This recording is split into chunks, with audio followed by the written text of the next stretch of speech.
जय हिंद दोस्तों। Welcome back to YouTube channel inside GS. तो दोस्तों आज हम करेंगे हरियाणा जीके। क्या करेंगे? हरियाणा जीके। हरियाणा जीके करेंगे आज हम। किसके लिए? एससीएस का एग्जाम आ रहा है अपना 26 को। इसी 26 को हमारा हरियाणा सिविल सर्विस एग्जाम आ रहा है, उसके लिए आज हम करेंगे हरियाणा जीके स्टार्ट। एंड लगभग मान लो आप 24 तारीख तक लगातार डेली क्लासेस आया करेंगी। लगभग 7 से 8 क्लासेस कराऊंगा मैं हरियाणा जीके की, बस वो कर लेना जिन्होंने हरियाणा जीके कुछ नहीं पढ़ा। अगर जिनका जीएस कंप्लीट है, अच्छे से कंप्लीट है, तो इन 7-8 दिनों में आप जो मैं क्लास लेके आ रहा हूँ हरियाणा जीके की, वो देख लेना काफ़ी है, क्योंकि इससे बेसिक बेसिक और आप अपने को एक और भी पता चल जाएगा, क्योंकि आपको पता है हरियाणा जीके छोटा सब्जेक्ट तो है नहीं, इसके लिए काफ़ी टाइम लगता है। तो मैं ट्राई करूंगा 7 से 8 क्लास के अंदर आपकी हरियाणा जीके करवाने की। तो आज हम बिना देरी करते हुए स्टार्ट करते हैं। एक सेकंड में इसको रख लेता हूँ। आज हम पढ़ेंगे हरियाणा जीके। आज पहले देखेंगे हरियाणा जीके का गठन। हरियाणा का गठन, हरियाणा कैसे बनता है, उसका अपन पूरा हिस्ट्री ओवरव्यू देखेंगे, क्योंकि इससे क्वेश्चन पूछे गए हैं और आते भी हैं। और जो है ना अपना जी एससीएस का एग्जाम, इसमें ज़्यादा कट ऑफ नहीं जाती। पिछली बार से पिछली बार हरियाणा के 5-6 क्वेश्चन पूछे गए थे, पर इस बार उम्मीद है कि 10 से 15 क्वेश्चन पूछे जाएंगे, तो अपने को हरियाणा जी के पढ़ना पड़ेगा। तो सबसे पहले हम बात करते हैं हरियाणा की। हरियाणा बना कैसे था? हरियाणा राज्य बना कैसे था? तो हरियाणा राज्य कैसे बना था? हरियाणा राज्य बना था 1 नवंबर 1966 को। तो 1 नवंबर 1966 को हरियाणा बनता है 17वां राज्य। 17वां राज्य बनता है 1 नवंबर 1966 को। तो अपन देखेंगे कि हरियाणा भारत का 17वां राज्य कैसे बनता है और इसकी पूरी हिस्ट्री। तो हरियाणा बनता है पंजाब रीऑर्गेनाइजेशन एक्ट 1966 के द्वारा। पंजाब रीऑर्गेनाइजेशन एक्ट 1966, इस एक्ट के द्वारा हरियाणा बनता है। इससे 18th कॉन्स्टिट्यूशन अमेंडमेंट की गई थी। और इस टाइम पे 1966 की बात करें तो अपन 1966 के टाइम पे राष्ट्रपति कौन सा? देश के राष्ट्रपति थे डॉक्टर सर्वपल्ली राधाकृष्णन। तो मतलब इस एक्ट को शायद राधा कृष्ण ने साइन किया था। इस टाइम पे स्पीकर कौन थे लोकसभा के? सरदार हुकुम सिंह। कौन थे? सरदार हुकुम सिंह इस टाइम पे लोकसभा के स्पीकर थे। एंड डेप्यूटी स्पीकर कौन थे? कृष्ण मूर्ति राव। ये भारत के लोकसभा में डेप्यूटी स्पीकर थे। और इस टाइम पे हरियाणा बनने के टाइम पे भारत में तीसरी लोकसभा चल रही थी। चीफ जस्टिस ऑफ इंडिया कौन थे? सीजीआई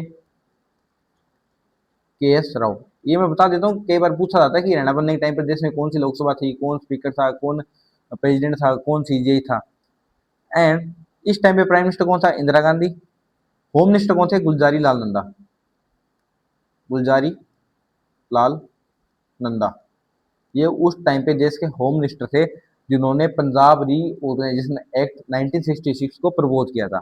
एंड 12 जून 1966 को prime minister Indira Gandhi radio पे आके बोलती है कि अब हरियाणा पंजाब से अलग राज्य होगा। तो ठीक है दोस्तों, ये थे। और उस पंजाब और हरियाणा का कॉमन हाईकोर्ट है, अभी भी पहले भी था। तो उस टाइम पे चीफ जस्टिस कौन थे हरियाणा पंजाब के हाईकोर्ट के? जस्टिस मेहर सिंह। जस्टिस मेहर सिंह। और इस तरीके से लगभग मैंने आपको ओवरव्यू दिया है। 1 नवंबर 1966 को हरियाणा क्या बनता है? भारत का 17वां राज्य है। तो आपसे पूछा जा सकता है 16वां राज्य कौन था? 16वां राज्य था नागालैंड। नागालैंड भारत का 16वां राज्य था। एंड 18वां राज्य था हिमाचल प्रदेश। हिमाचल प्रदेश। तो ये हरियाणा के बारे में। अब बात करते हैं हरियाणा के एरिया। हरियाणा का area total 44,212 kilometre square. And mile में बात करें तो 17,070 माइल्स स्क्वायर। ये हरियाणा का एरिया, जो कि पंजाब का 35.8% एरिया है प्रेजेंट पंजाब का।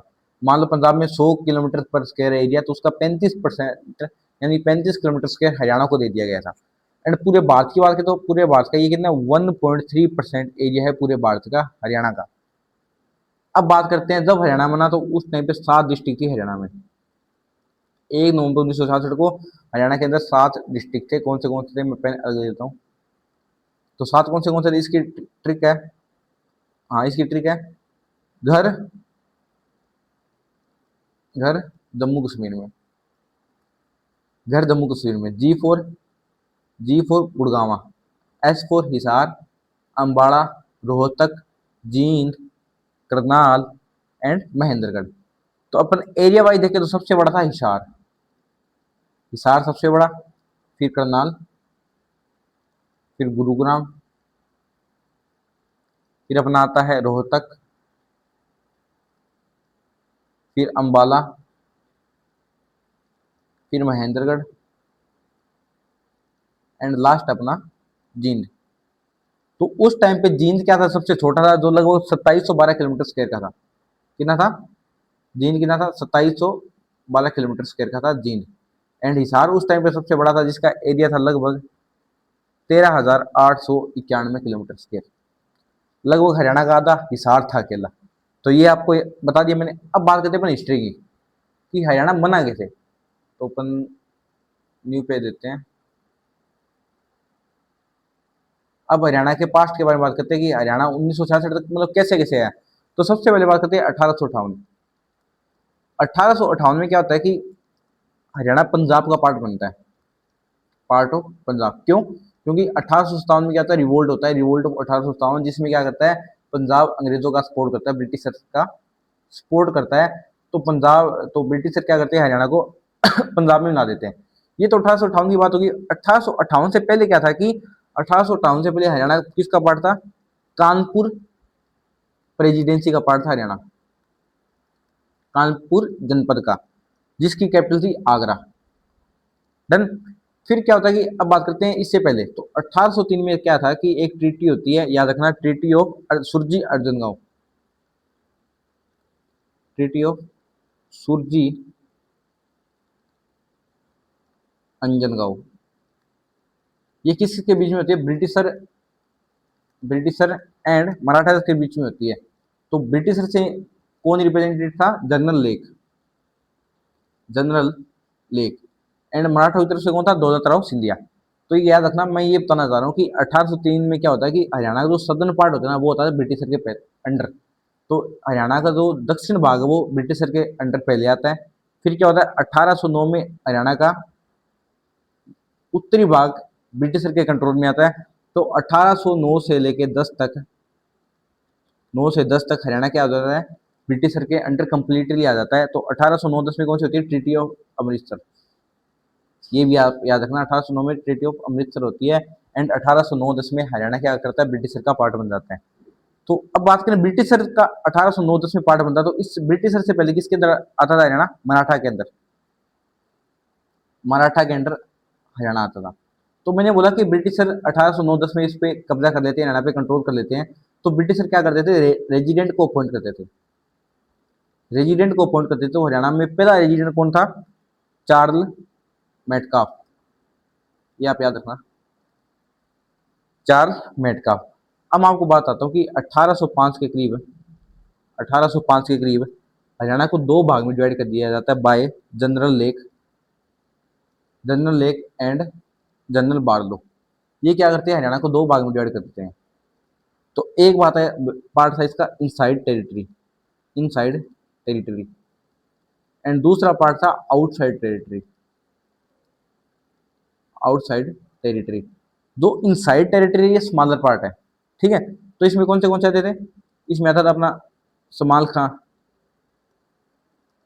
पानीपत, सोनीपत, दनौर एंड यमुना के लगभग 60 से 70 किलोमीटर दोनों साइड की यमुना, एंड रेवाड़ी परगना, रेवाड़ी परगना, जिसमें अपना हथीन, रेवाड़ी, नू, ये तीनों आते थे। ये क्या था कि अपना इनसाइड टेरिटरी का पार्ट था।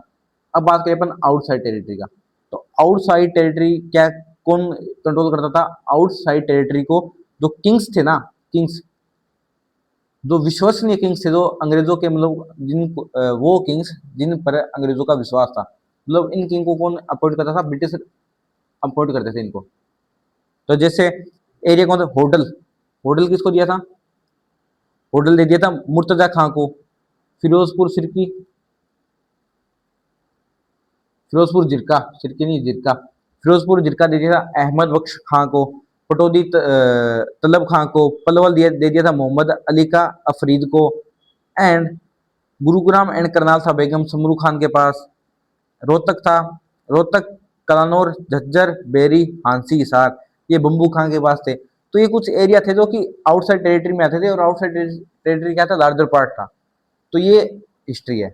फिर इसके बाद में क्या होता है कि हरियाणा बन जाता है किसका पार्ट, बंगाल प्रेसिडेंसी का पार्ट। फिर बाद में हरियाणा बनता है बंगाल प्रेसिडेंसी का पार्ट। तो ऐसे बन जाता है Haryana became part of Bengal presidency, Bengal presidency. Done, इतना देख लिया आपने। फिर क्या होता है कि 1833-34 में ब्रिटिशर क्या कर देते हैं, बंगाल प्रेसिडेंसी को दो हिस्सों में डिवाइड कर देते हैं ब्रिटिशर 1833 और 34 में। तो एक तो बन जाता है बंगाल स्टेट, बंगाल स्टेट बन जाता है एक तो, एंड दूसरा बन जाता है north west province, north west province, जिसकी कैपिटल आगरा थी, यानी कानपुर जनपद, आगरा जिसकी कैपिटल थी। तो अब क्या हो जाता है कि हरियाणा किसका पार्ट बन जाता है, नॉर्थ वेस्ट प्रोविंस का हरियाणा पार्ट बन जाता है। तो 1833-34 लेके 1858 तक हरियाणा पार्ट रहता है नॉर्थ वेस्ट प्रोविंस का। तो नॉर्थ वेस्ट प्रोविंस में टोटल 6 डिवीजन थे, उसमें से एक दिल्ली डिवीजन था जिसके अंदर हरियाणा आता था। तो अपन ने अब तक देख लिया कि मराठा के अंदर भी था हरियाणा। फिर अपन ने देख लिया ब्रिटिशर के अंदर कैसे आता है, दो हिस्सों में डिवाइड था। फिर अपन ने देख लिया 1858 में पंजाब के अंदर कैसे आता है। तो अब फरवरी 1858 में, फरवरी 1858 में क्या बन जाता है, हरियाणा पार्ट बन जाता है पंजाब का। डन। अब बात करते हैं अपन 1907 की, हरियाणा की डिमांड कैसी उठती है, अब 1907 से बात करते हैं। तो 1907 में कौन थे, लाला लाजपत राय, लाला लाजपत राय, जिसको पंजाब केसरी के नाम से भी जाना जाता है, एंड असफ अली। कौन, असफ अली, इन्होंने सबसे पहले डिमांड उठाई थी हरियाणा की। फिर कांग्रेस सेशन होता है, फोर्थ फोर्थ कांग्रेस सेशन 1988, मतलब एक फोर्थ कांग्रेस सेशन होता है, कांग्रेस सेशन इन 1988, जिसमें लाला लाजपत राय क्या करते हैं, हिसार का प्रतिनिधित्व करते हैं, हरियाणा को, इस हिसार को रिप्रेजेंट करते हैं फोर्थ कांग्रेस सेशन में लाला लाजपत राय। फिर 1923 में क्या होता है, 1923 में स्वामी सत्यानंद, स्वामी सत्यानंद, स्वामी सत्यानंद क्या करते हैं, हरियाणा को अलग राज्य बनाने की डिमांड उठाते हैं। तो और ये क्या चाहते थे कि दिल्ली क्या बन जाए, हरियाणा की कैपिटल बन जाए, और इन्होंने लाहौर में मांग उठाई थी हरियाणा को अलग, अलग राज्य बनाने की। फिर 1925-26, 1925 से 26 के बीच में एक होती है all India Muslim conference, all India Muslim conference, all India Muslim conference, जिसके प्रेसिडेंट थे पीरजादा मोहम्मद हुसैन, इसके प्रेसिडेंट थे पीरजादा मोहम्मद हुसैन, इसके कौन थे, प्रेसिडेंट थे, जो कि महम रोहतक के रहने वाले थे। इन्होंने भी हरियाणा को अलग राज्य बनाने की डिमांड करी। फिर 1928 में, 1928 में दिल्ली कांग्रेस कमेटी होती है, जिसमें भी हरियाणा को अलग राज्य बनाने की बात होती है। फिर 1929 में, 1929 में जाट महासम्मेलन होता है, जाट कन्वेंशन होती है, कहाँ पे, आगरा में, जहाँ पे सर छोटूराम बोलते हैं हरियाणा को अलग राज्य में बनाने की डिमांड उठाते हैं। फिर 1931 में क्या होती है, सेकंड राउंड टेबल कॉन्फ्रेंस होती है, सेकंड राउंड टेबल कॉन्फ्रेंस होती है लंदन में, इंग्लैंड में। वहां पर भी क्या होता है कि हरियाणा को अलग राज्य बनाने की मांग उठाई जाती है। तो इसमें क्या थे, गांधी जी भी इस बात का समर्थन करते थे। अब अपन आगे चलते हैं 1932 में, 1932, 1932 में क्या होता है कि रतिराम गुप्ता होते हैं, रतिराम गुप्ता, रतिराम गुप्ता, जिनको टाइटल मिलता है देश बंधु का, देश बंधु, देश बंधु का इनको टाइटल देते हैं गांधी जी के द्वारा। इनका एक न्यूज़पेपर था, तेज, तेज न्यूज़पेपर था, जिसमें ये हरियाणा को अलग राज्य बनाने की डिमांड करते हैं। फिर 1937, 1937 में इलेक्शन होते हैं पंजाब लेजिस्लेटिव असेंबली के। तो सबको लगता था कि कांग्रेस जीतेगी, पर कांग्रेस नहीं, यहाँ पे कौन जीतती है, यूनियनिस्ट पार्टी इलेक्शन जीतती है, जो कि 1923 में सर छोटूराम के द्वारा बनाई गई थी, सर छोटू राम के द्वारा एंड फजल अली हुसैन के द्वारा बनाई गई, तो ये जीतती है। फिर ये भी डिमांड करते हैं, फिर 1946 आ जाता है। 1946 में तो कांग्रेस लीडर थे पट्टाभी सीतारमैया, वो भी हरियाणा की बात करते हैं कि पंजाब से अलग राज्य बना दिया जाए। फिर 1947 आता है। 1947 में देश आज़ाद होता है। पंजाब के पहले सीएम कौन बनते हैं? गोपी चंद भार्गव। तो पंजाब के जो फर्स्ट सीएम बनते हैं ना, फर्स्ट सीएम देश के आज़ाद होने के बाद, वो थे गोपी चंद भार्गव, जो कि सिरसा डिस्ट्रिक्ट के निवासी थे।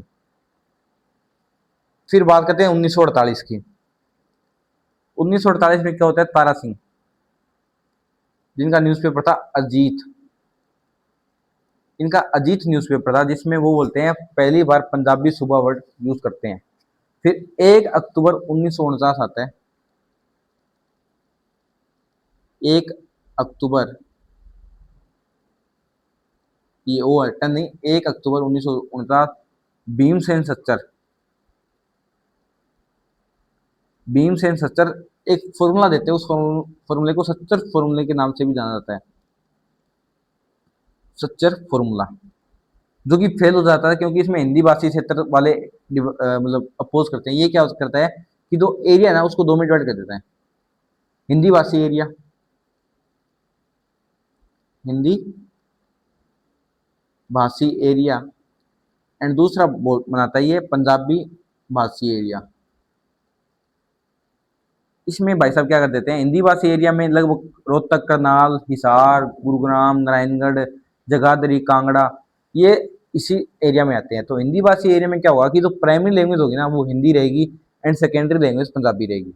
और जो अप टू प्री यूनिवर्सिटी यानी जो स्कूल्स होंगे ना, वहाँ पे भी हिंदी भाषी एरिया में हिंदी लैंग्वेज होगी प्राइमरी, एंड जो पंजाबी भाषी एरिया हो तो वहाँ पे पंजाबी रहेगी प्राइमरी लैंग्वेज।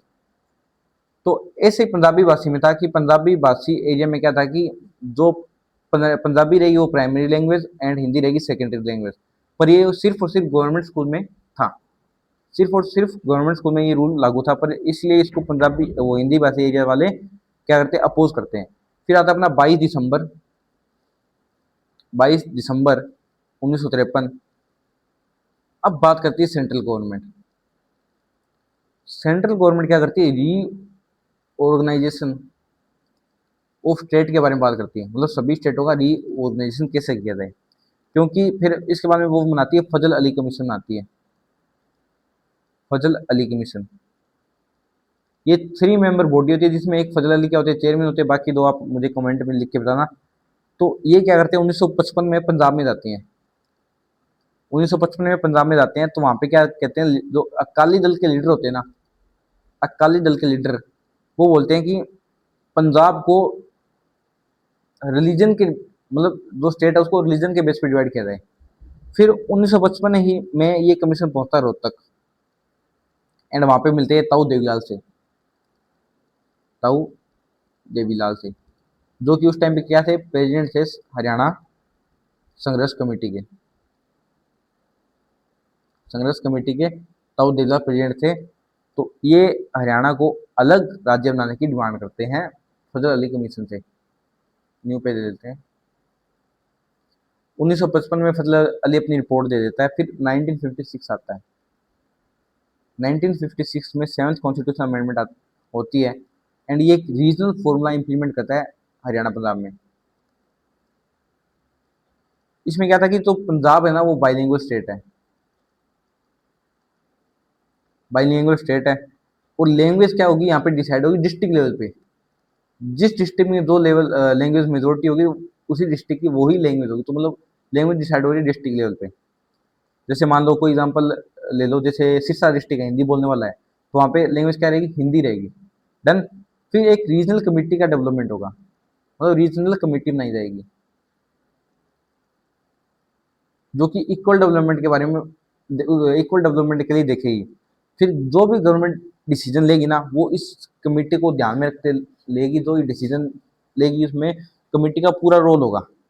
और हर कमेटी, इस कमेटी में एक एमएलए होगा उसी रीजन का, एंड दोनों की क्या होगी, कॉमन लेजिस्लेटिव असेंबली होगी, एंड गवर्नर होगा कॉमन। तो ये फॉर्मूला, रीजनल फॉर्मूला में ये बात कही गई थी, पर ये भी मंजूर नहीं था हरियाणा को। फिर 1957 आता है। 1957 में क्या होता है, प्रताप सिंह कैरो कैरो जो कि पंजाब के सीएम थे, वो इस फॉर्मूले को रिजेक्ट कर देते हैं। फिर 1960 में तारा सिंह मास मूवमेंट लेके आते, पर उसका भी कोई रिजल्ट नहीं रहता।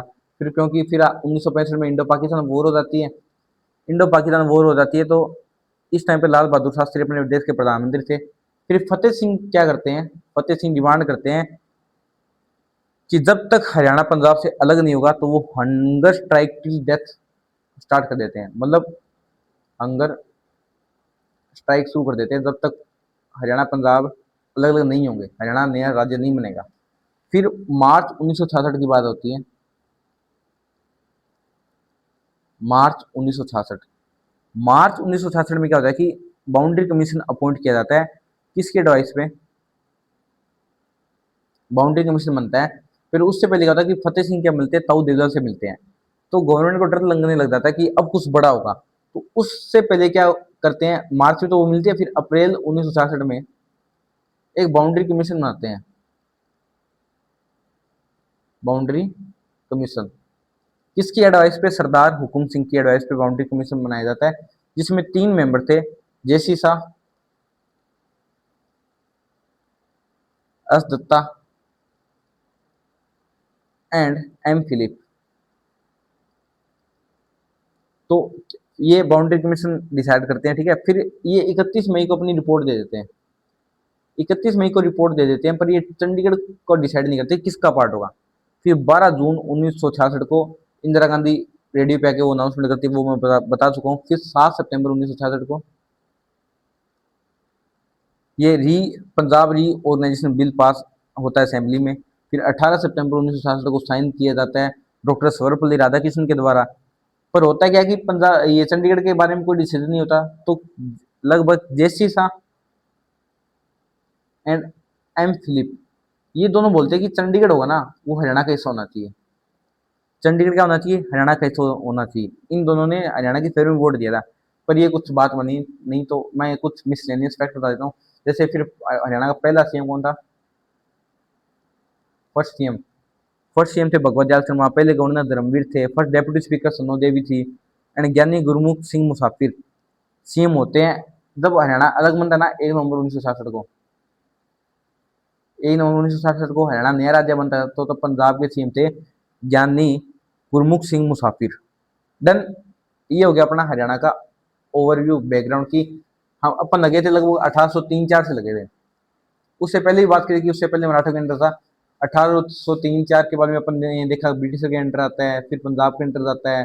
फिर बाद में कैसे कैसे कौन कौन कैसी डिमांड करते हैं, फिर आज़ाद भारत में क्या होता है, एंड ऐसे करके हरियाणा बनता है। अब अपन बात करते हैं, ये तो हरियाणा का गठन हो गया है नए राज्य के रूप में। अब हरियाणा की पॉलिटी के बारे में बात करते हैं कि 1 नवंबर 1966 के बाद में हरियाणा की पॉलिटी कैसे थी। तो एक गवर्नमेंट होती है, उसमें 3 अंग होते हैं, legislative legislative executive and judiciary. तो लेजिस्लेटिव क्या करती है, लॉ बनाने का काम करती है। लॉ बनाने का काम, इसमें 3 चीजें होती है। स्टेट लेवल के बारे में बात करता हूँ, एक governor, legislative assembly and legislative council.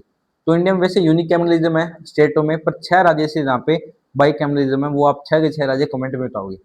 फिर एग्जीक्यूटिव क्या करती है, उन लोगों को इंप्लीमेंट करती है। एंड जुडिशरी उन लोगों को चेक करती है कि वो चेक लो सही है या नहीं है, रिव्यू करती है, मतलब judicial review type, judicial review. ठीक है। अब बात करते हैं अपन गवर्नर की सबसे पहले।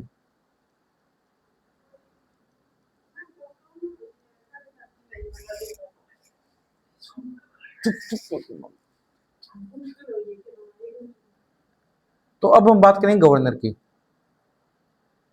कहाँ गया पेन, एक सेकेंड, हाँ ये रहा। अब बात करते हैं गवर्नर की। तो आर्टिकल 152 क्या कहता है कि गवर्नर होगा स्टेट के अंदर, एक स्टेट के अंदर एक गवर्नर होगा। एंड आर्टिकल 153 बोलता है कि प्रत्येक राज्य का एक गवर्नर होगा। आर्टिकल 152 गवर्नर के बारे में बोलता है, और आर्टिकल 153 बोलता है कि गवर्नर ऑफ ईच स्टेट, ठीक है। फिर क्या होता है कि सेवंथ कॉन्स्टिट्यूशन अमेंडमेंट एक्ट 1956 होता है, और वो बोलता है कि एक गवर्नर दो या दो से अधिक राज्य या दो राज्यों के लिए एक गवर्नर हो सकता है। डन। अब गवर्नर तो आपको देखो भाई पॉलिटी, इंडियन पॉलिटी उसमें पढ़ना पड़ेगा। अपन हरियाणा की बात करें तो अपन हरियाणा के ही गवर्नर के बारे में बात करेंगे। तो सबसे पहले बात करते हैं हरियाणा के पहले गवर्नर के बारे में, जो कि धर्मवीर सिंह। हरियाणा के पहले गवर्नर थे धर्मवीर सिंह। धर्मवीर सिंह। तो धर्मवीर सिंह का जन्म बिजनौर यूपी में होता है। कहाँ से? ये यूपी के हैं। एंड इनका कार्यकाल था 1 नवंबर 1966 से लेकर 14 सितंबर 1967 तक। लगभग 10 महीनों का इनका कार्यकाल था। ये गवर्नर, ये कर्नाटका के भी गवर्नर रह चुके हैं। गवर्नर ऑफ कर्नाटका के भी ये रह चुके हैं। इन्होंने 1930 में आईसीएस की परीक्षा पास करी, Indian civil services. Indian civil services को इन्होंने 1930 में भी पास किया। एंड ये पहले माउंटेनियर थे जिन्होंने ट्रेल पास को क्रॉस किया। एंड ये प्रधानमंत्री के चीफ सेक्रेटरी भी रह चुके हैं, chief secretary of prime minister. Done. अब बात करते हैं दूसरे गवर्नर की। दूसरे गवर्नर थे बी एन चक्रवर्ती। चक्रवर्ती जो कि 15 सितंबर 1967 से लेकर 1970 तक। इन्हीं के टाइम पे पहली बार हरियाणा में राष्ट्रपति शासन लागू हुआ। ये वेस्ट बंगाल से थे। एंड इनका सबसे लंबा कार्यकाल रहा, लार्जेस्ट टेन्योर रहा इनका। ये अब इनकी मृत्यु इनके ऑफिस के दौरान ही होगी, मतलब जब ये गवर्नर थे ना हरियाणा के, तभी इनकी मृत्यु हो गई थी। एंड इनकी अंतिम इच्छा थी कि ब्रह्म सरोवर है ना कुरुक्षेत्र में, ब्रह्म सरोवर में इनकी अस्थि बहाई जाए। एंड इन्होंने आईसीएस की परीक्षा पास करी 1929 में।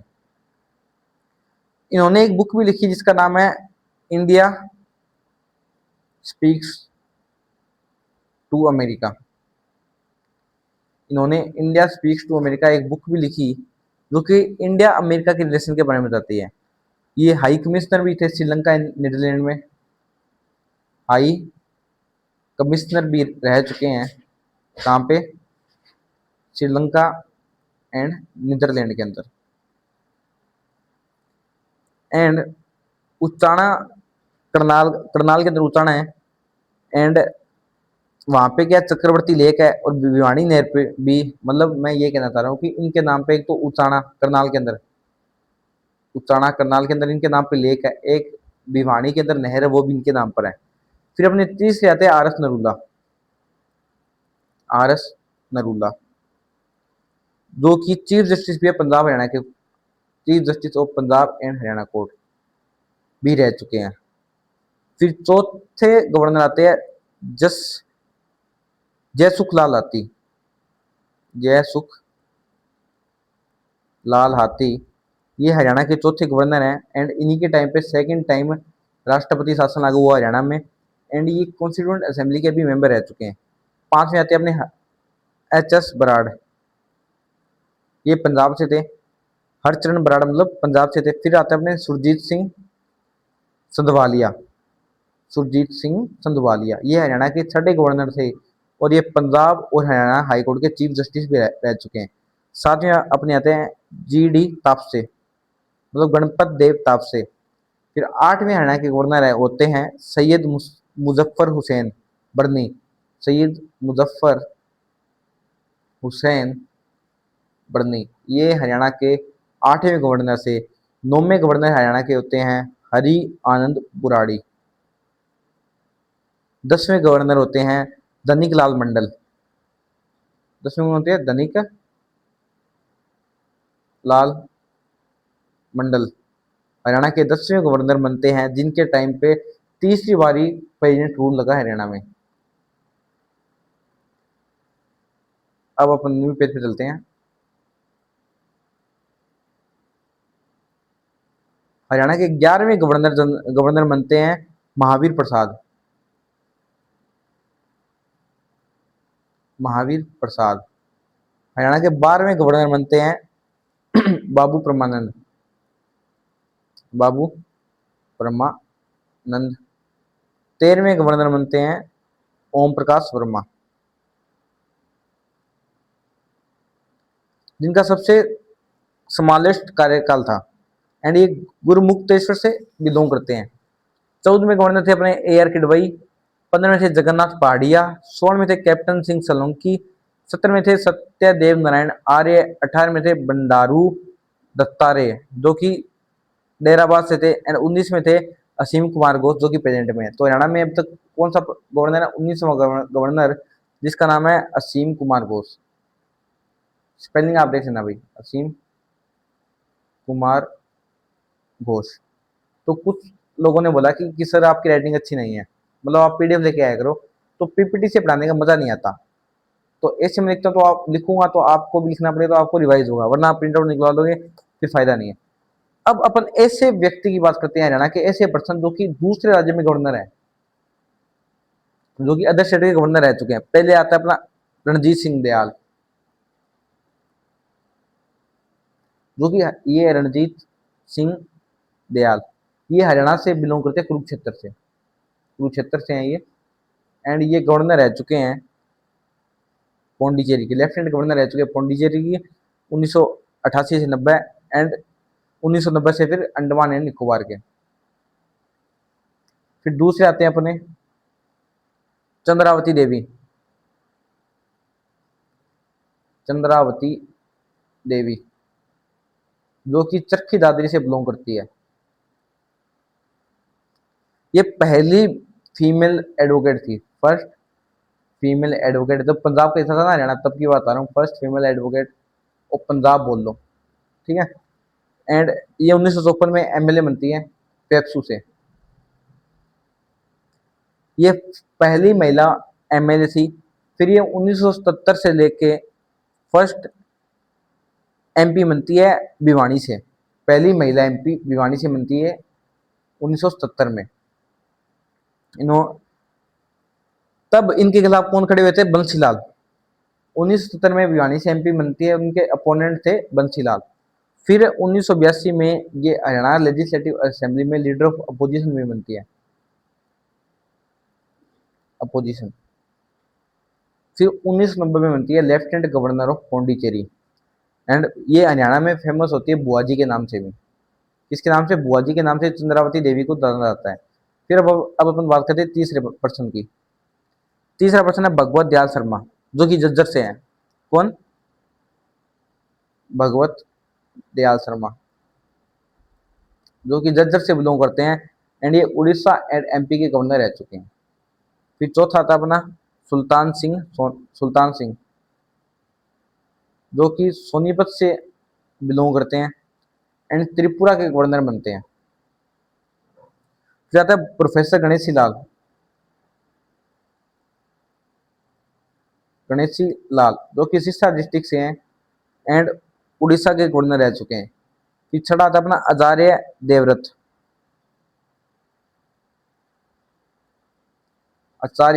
देवव्रत, जो कि पानीपत डिस्ट्रिक्ट के थे, एंड गुजरात के गवर्नर रह चुके हैं। फिर सातवां आता है अपना डॉक्टर स्वरूप सिंह,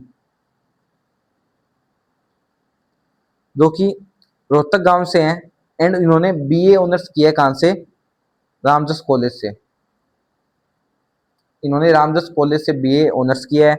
ये हिंदू कॉलेज में प्रोफेसर भी रह चुके हैं। ये डीयू के 22 चांसलर भी रह चुके हैं। ये यूपीएससी के मेंबर भी रह चुके हैं, यूपीएससी बोर्ड के मेंबर भी रह चुके हैं, एंड ये राज्यसभा के एमपी भी रह चुके हैं, एंड ये गवर्नर रह चुके हैं गुजरात एंड केरला के। अब चलते हैं अपन न्यू पेज पे।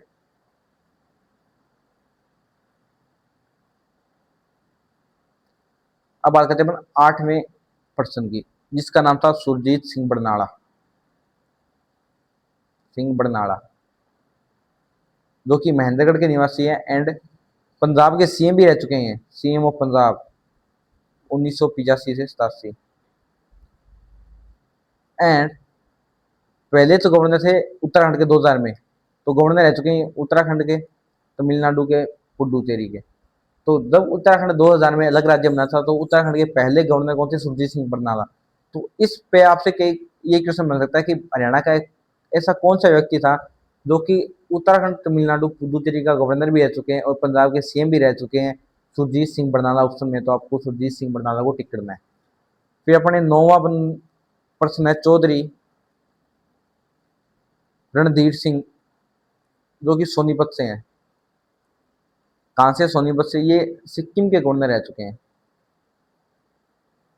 फिर 10वां, हंसराज भारद्वाज, जो कि रोहतक जिले के हैं, रोहतक।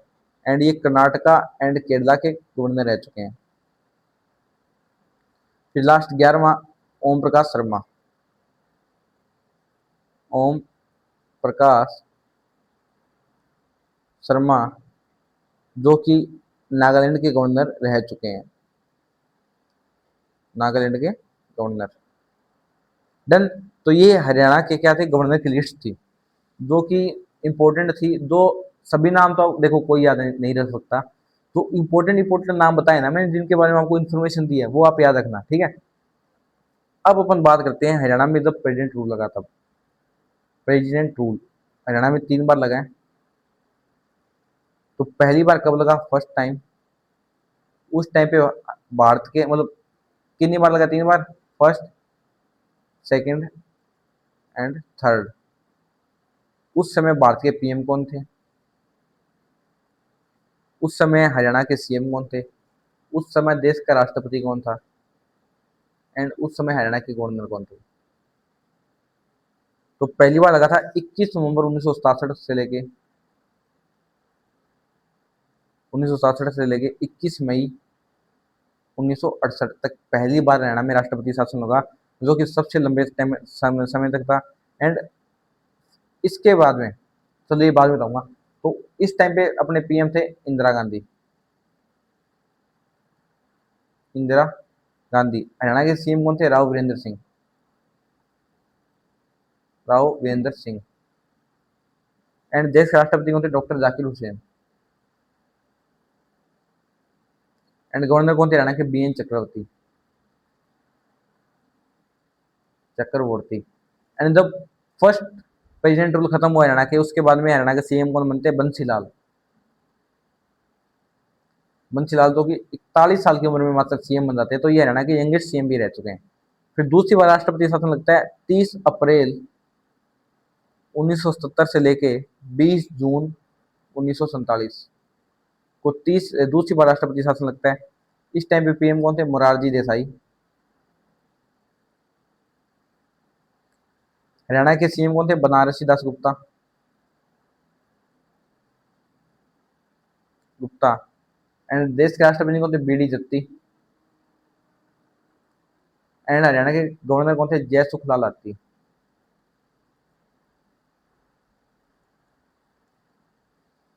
जय सुखलाल हाथी। अब तीस और सेकंड टाइम हटते हैं, जब खत्म होता अपना ये प्रेसिडेंट रूल, ये सब पहली बार सबसे स्मॉलेस्ट था। एंड इसके बाद में चौधरी देवीलाल बनते हैं हरियाणा के सीएम। चौधरी देवीलाल।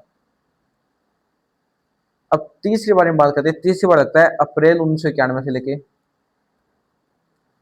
21 जुलाई 1991। 6 अप्रैल 1991 से लेके 21 जुलाई 1991। इस टाइम देश के राष्ट्र प्रधानमंत्री कौन थे? नरसिम्हा राव एंड चंद्रशेखर। नरसिम्हा राव एंड चंद्रशेखर, ये दो प्रधानमंत्री रह चुके थे इसी टाइम। सीएम कौन थे हरियाणा के? ओम प्रकाश चौटाला। राष्ट्रपति कौन थे? वेंकट रमन। वेंकट रमन। एंड हरियाणा के गवर्नर कौन थे? धनिक लाल मंडल।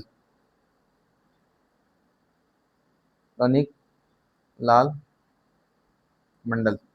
एंड जब तीसरी बार अपना ये खत्म होता है राष्ट्रपति शासन, तो इस टाइम हरियाणा के इसके बाद हरियाणा के सीएम बनते हैं चौधरी भजनलाल। भजनलाल। हिंदी में मैं इसलिए लिख रहा हूँ क्योंकि हिंदी में ज्यादातर पढ़ाई जाती है हरियाणा की, इसलिए।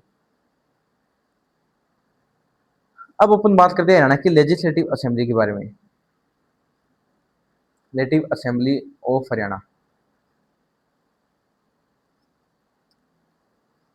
आर्टिकल 170 क्या बोलता है? कि सभी राज्यों में असेंबली होनी चाहिए और लगभग पॉपुलेशन मेंबर होने चाहिए 60 से 500 के बीच में। एंड एक लेजिस्लेटिव असेंबली होनी चाहिए सभी राज्यों की। तो हरियाणा की लेजिस्लेटिव असेंबली कहाँ है? चंडीगढ़ में।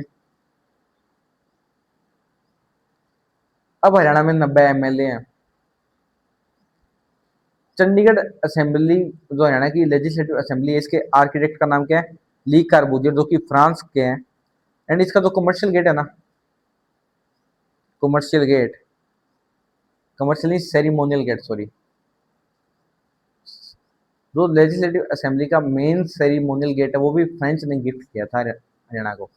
ठीक है, अब बात करते हैं हरियाणा के अंदर, जब हरियाणा 1966 की बात करते हैं, 1966 में जब हरियाणा अलग हुआ तब हरियाणा में 54 एमएलए थे, जिसमें 44 तो जनरल सीट थी एंड बाकी बची 10 रिजर्व सीट थी। डन। फिर 1967 में 1967 में एमएलए की सीट बढ़ा के 81 कर दी गई एंड 66 एंड 15 का रेशो था। 66 अपनी जनरल सीट थी एंड 15 रिजर्व सीट थी। फिर बात करते हैं 1970 की, 90 एमएलए कर दी गई, जिसमें 73 जनरल, 17 रिजर्व।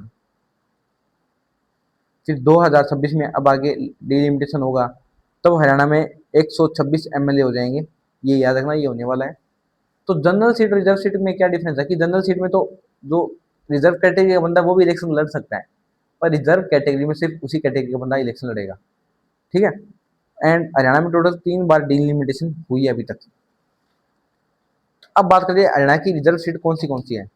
तो 17 सीट बताई थी ना मैंने, वो कौन सी है?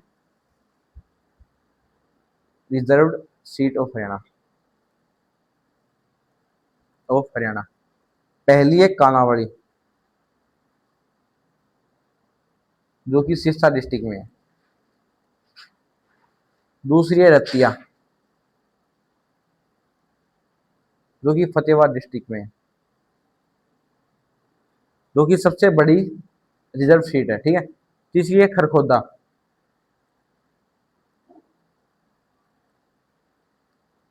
जो कि अपनी सोनीपत में है और ये सबसे स्मॉलेस्ट है, लार्जेस्ट स्मॉलेस्ट। चौथी सीट है नरवाना, नरवाना, जो कि जींद के अंदर है। पांचवी सीट है शाहाबाद, जो कि कुरुक्षेत्र के अंदर है। छठी सीट अपनी मुलाना,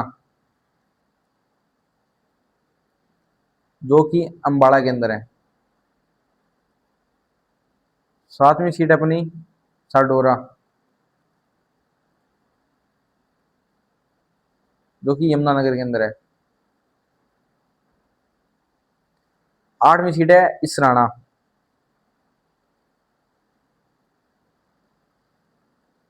इसराना, जो कि पानीपत के अंदर है एंड पानीपत को बुनकरों की नगरी भी बोला जाता है। फिर नौवीं सीट अपनी नीलोखेड़ी, नीलोखेड़ी, जो कि कहाँ है? करनाल के अंदर। दसवीं सीट अपनी कलानौर, जो कि रोहतक के अंदर है। 11वीं सीट अपनी पटौदी, जो कि गुरुग्राम के अंदर है।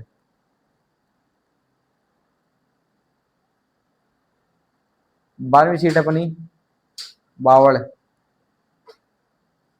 जो कि रेवाड़ी के अंदर है। 13वीं सीट अपनी झज्जर, झज्जर तो झज्जर के अंदर ही होगा। 14वीं सीट अपनी बवानी खेड़ा, बवानी खेड़ा, जो कि भिवानी के अंदर है। 15वीं सीट अपनी गुहला, जो कि कैथल के अंदर है। 16वीं सीट अपनी उकलाना, जो कि हिसार के अंदर है। एंड लास्ट 17वीं सीट है होडल, जो कि पलवल में है। तो अगर ये क्वेश्चन आ जाए कि हरियाणा में कौन सी ऐसी सीट है जो डिस्ट्रिक्ट की रिजर्व सीट है, मतलब डिस्ट्रिक्ट के नाम पे ये झज्जर, और ये बोल दिया जाए कि अब ये 17 सीट है तो 5 जिले बच गए अपने, तो ऐसे कौन से 5 जिले नाम पे रिजर्व सीट है ही नहीं? पहला फरीदाबाद, फिर नूहू, महेंद्रगढ़, दादरी, पंचकुला। ये पांच राज्य, पांच सॉरी राज्य नहीं, ये पांच डिस्ट्रिक्ट है जहाँ पे हरियाणा में रिजर्व सीट नहीं है। तो ये तो पांच है, पर 2026 में क्या हुई, झांसी को हरियाणा का 23वां जिला बनाने की घोषणा हो चुकी है। तो इस हिसाब से छह जिले ऐसे हो जाएंगे वहाँ पे रिजर्व सीट नहीं है। तो एक बार के लिए अभी तक घोषणा हुई, अभी तक झांसी पूरा मतलब ढंग से पूरी वो बना नहीं है, तो इसलिए अपन एक बार पांच ही मानेंगे। जब मन जाए तो मैं आपको अपडेट कर दूंगा। अब अपन आगे चलते हैं। तो अगर पूछे कि सबसे अधिक सीट कहाँ है, तो वो है हिसार। हिसार के अंदर 7 सीट है। एंड सबसे कम पूछे तो वो है, दो जिले हरियाणा में, पंचकुला एंड चरखी दादरी, जहाँ पे सिर्फ 2 ही सीटें हैं। एंड लार्जेस्ट सीट पूछे, लार्जेस्ट सीट एरिया वाइज, अगर एरिया वाइज पूछ लें, अगर पॉपुलेशन वाइज पूछ लें, पॉपुलेशन में भी रूरल एंड अर्बन पूछें, तो लार्जेस्ट सीट अपनी एरिया वाइज है लुहारू, जो कि भिवानी राज्य में है, भिवानी जिले में है। और पॉपुलेशन वाइज पूछे तो रूरल पॉपुलेशन बादशाहपुर में है, सीट में बादशाहपुर सीट है जिसमें रूरल पॉपुलेशन सबसे ज्यादा है। एंड अर्बन पूछे तो फरीदाबाद। ये दो ही लार्जेस्ट सीटें। अब बात करते हैं स्मॉलेस्ट सीट के बारे में। तो स्मॉलेस्ट की बात करें तो एरिया वाइज बात करें तो सबसे छोटी है बल्लभगढ़, बल्लभगढ़। एंड अगर पॉपुलेशन के बारे में बात करें, पॉपुलेशन रूरल एंड अर्बन, तो रूरल पॉपुलेशन में नारनौल, नारनौल जो कि क्या है महेंद्रगढ़, महेंद्रगढ़ में है। एंड पंचकुला अर्बन में। एक एक बात याद रखना, हरियाणा का एकमात्र ऐसा जिला है महेंद्रगढ़ जिसका हेडक्वार्टर कहाँ है, नारनौल में है। तो ये भी आपसे पूछा जा सकता है, ठीक है। एंड हरियाणा में एक ऐसा जिला था जिसके नाम पर सीट ही नहीं है, लेजिस्लेटिव सीट नहीं है, तो वह कुरुक्षेत्र। कुरुक्षेत्र कौन है, कुरुक्षेत्र। कुरुक्षेत्र जिला हरियाणा का एकमात्र ऐसा जिला है जिस जिले के नाम पे हरियाणा में सीट नहीं है लेजिस्लेटिव असेंबली के अंदर, ठीक है, ठीक है। तो अब अपन लेजिस्लेटिव असेंबली की बात करेंगे, जो कि हरियाणा में अब तक टोटल 15वीं लोकसभा चल रही है। पर उससे पहले मैं आपको कुछ चीज बता देता हूँ। नेक्स्ट पेज पे, न्यू पेज। तो ये मैंने बताया था कि हिसार में सबसे ज्यादा सीट है 7। पर दिसंबर 2025 में क्या हुई, एक घोषणा हुई जिसमें बोला गया था कि हांसी हरियाणा का 23वां जिला बनेगा, 23वां बनेगा। तो हांसी में 2 सीटें जाएगी। 2 सीटें कौन सी, बरवाड़ा एंड हांसी खुद एक। तो इस हिसाब से हिसार की 7 में से 2 सीटें चली जाए तो बचेगी 5। तो अब अगर हिसार मतलब पेपर में आ जाए कि कौन सा हांसी, मतलब हांसी नहीं जिला बन गया, तो अब किस में सबसे ज्यादा सीट है, तो हांसी हिसार नहीं रहेगा, तो वो फिर अपने 2 जिले हैं, सोनीपत एंड फरीदाबाद। इन दोनों में 6 6 सीटें हैं, ये आप याद रखना। दूसरी बात, सबसे कम सीटें हैं 2। 2 सीटें 3 जिलों में है, कौन से, पंचकुला, पंचकुला, चरखी दादरी एंड अपना हांसी। डन, ये बताना था मैंने आपको, ये मैं आपको बता दिया है। अब अपन बात करते हैं लेजिस्लेटिव असेंबली की। लेजिस्लेटिव असेंबली, अब हरियाणा में 15वीं विधानसभा चल रही है। 15वीं विधानसभा चल रही है। तो पहले बात करते हैं, ये लगभग 1 नवंबर 1966 से लेके 28 अब तक, मतलब टिल 2026 तक 15वीं लोकसभा लेजिस्लेटिव असेंबली चल रही है। तो अपन बात करते हैं फर्स्ट लेजिस्लेटिव असेंबली की, जो कि 1 नवंबर 1966 से लेके 28 फरवरी 1967 तक चली। इसमें स्पीकर कौन थी, सन्नो देवी। सन्नो देवी इसमें स्पीकर थी, जिसने मुल्तान से इलेक्शन लड़ा था। एंड इसमें टोटल 54 एमएलए थे, और ये स्मॉलेस्ट लेजिस्लेटिव असेंबली है टेन्योर के हिसाब से। अब बात करते हैं अपन सेकंड लेजिस्लेटिव असेंबली की। सेकंड लेजिस्लेटिव असेंबली जो कि नॉन कांग्रेसी थी, जिसमें 81 सीटों पर चुनाव हुआ एंड इसकी पहला सेशन उसका हुआ 17 मार्च 1967 को। एंड इसी टाइम पे पहली बार प्रेसिडेंट रूल लगा, फर्स्ट प्रेसिडेंट रूल। एंड इस सेकंड लेजिस्लेटिव असेंबली के सीएम कौन थे? राव वीरेंद्र सिंह। राव वीरेंद्र सिंह। अब अपन बात करते हैं थर्ड लेजिस्लेटिव असेंबली की। थर्ड लेजिस्लेटिव असेंबली, इसी टाइम पे हरियाणा में पहली बार जनगणना हुआ, पॉपुलेशन सेंसस हुए। एंड इसी लेजिस्लेटिव असेंबली ने पास किया हरियाणा ऑफिशियल लैंग्वेज एक्ट 1969, जिसमें बोला गया हिंदी हरियाणा की स्टेट लैंग्वेज है and second state language Haryana की तमिल रहेगी। क्योंकि अपन को पंजाब से अपनी मतलब गुस्सा थी, कुछ भी बोल दो, पंजाब को सबक सिखाने के लिए हरियाणा ने तमिल को सेकंड लैंग्वेज बनाया। एंड इस टाइम पे सीएम थे बंसीलाल। 1970 में हरियाणा में हर गांव में बिजली पहुंचाने की शुरुआत हो गई थी। 1972 तक हरियाणा में हर एक प्रत्येक गांव में बिजली पहुंच गई थी। एंड हरियाणा राज्य भारत का पहला राज्य बना जिसमें हर गांव में बिजली है। ये क्यों हुआ? क्योंकि लगभग 1960s में सीएम पंजाब के सीएम थे, तो बिजली की बात आई तो बंसीलाल ने बोला कि हमारी आपकी हेल्प चाहिए। तब पंजाब के सीएम हरियाणा के सीएम पे हेल्प पड़े कि मतलब बिजली नहीं लाई जाती ऐसे। तो फिर बंसीलाल ने क्या किया, हरियाणा को पहला राज्य बना दिया जहाँ पे हर गांव में बिजली आ गई। अब बात करते हैं फोर्थ लेजिस्लेटिव असेंबली की, जो कि 1972 से 77 तक रही। एंड इस असेंबली का लार्जेस्ट असेंबली कार्यकाल रहा है अभी तक 1972 से 77। And second time president rule इसी में लगा और इसके दो दो सीएम रहे इस time, Bansilal and Banarasi Das Gupta, BD Gupta. फिर बात करते हैं फिफ्थ लेजिस्लेटिव असेंबली की। फिफ्थ लेजिस्लेटिव असेंबली में 90 सीटों पर चुनाव लड़ा गया। सीएम थे Chaudhary Devilal. And first time Sushma Swaraj MLA बनती है। इस टाइम पे first time Sushma Swaraj MLA बनती है। और इसी टाइम पे सुषमा स्वराज को एक 8 मंत्रालय दे दिए जाते हैं देवीलाल के द्वारा। सिक्स लेजिस्लेटिव असेंबली 1982 से 87। फिर बात करते हैं अपन सेवंथ लेजिस्लेटिव असेंबली की। सेवंथ लेजिस्लेटिव असेंबली 1987 से 91, 1981 से 91, जिसमें 4 व्यक्ति सीएम बनते हैं। 4 व्यक्ति सीएम बनते हैं जो कि 6 बार सीएम की शपथ लेते हैं। तो 4 कौन से थे? Chaudhary Devilal, B D Gupta, Om Prakash Chautala and Hukum Singh Phogat. ये 4 व्यक्ति 6 बारी सीएम की शपथ लेते हैं। एंड ओम प्रकाश चौटाला 3 बार सीएम की शपथ लेते हैं। तो अगर आपको पूछे हरियाणा में सबसे बार सीएम कौन बना है, तो ओम प्रकाश चौटाला 5 बार सीएम बन चुके हैं हरियाणा के।